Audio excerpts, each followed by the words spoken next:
ગાંભોઈ પાસે ખાનગી બસ પલટી હોવાની ઘટના સામે આવી છે।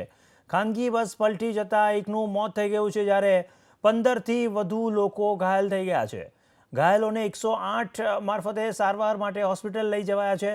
બસ પલટી જવાને કારણે રસ્તો પણ બ્લોક થઈ ગયો છે અને મુસાફરોને હાલાકી ભોગવવાનો વારો આવ્યો છે।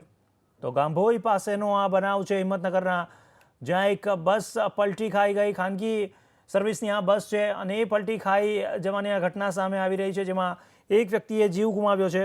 15થી વધુ લોકો ઘાયલ થયા હોવાના પણ સમાચાર મળી રહ્યા છે। ત્યારે ઘાયલોને 108થી સારવાર માટે હોસ્પિટલ લઈ જવાઈ રહ્યા છે। બસ પલટી જવાને કારણે રસ્તો પણ બ્લોક થયો છે, તેમજ મુસાફરોને હાલાકી ભોગવવાનો વારો આવ્યો છે। તો ટ્રાફિકની અડચણરૂપ ઘટના બની છે અને ટ્રાફિક અત્યારે ખોરવાતો નજરે આવી રહ્યો છે। હિંમતનગર પાસે ગાંભોઈ પાસે આ ખાનગી સર્વિસની બસ પલટી જતાં એક વ્યક્તિએ જીવ ગુમાવ્યો છે।